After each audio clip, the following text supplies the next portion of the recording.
Assalamu alaikum wa rahmatullahi wa barakatuh. Breaking news, guys. Look what's happening in Saudi Arabia.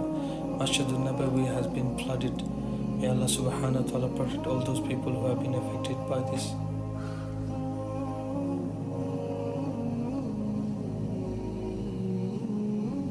And in Brazil, recently there have been flooding.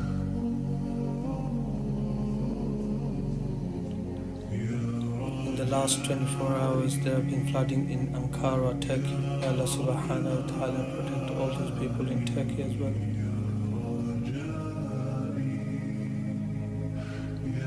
And in Kenya, last 2 days there have been major flooding as well. May Allah subhanahu wa ta'ala protect all those people in Kenya.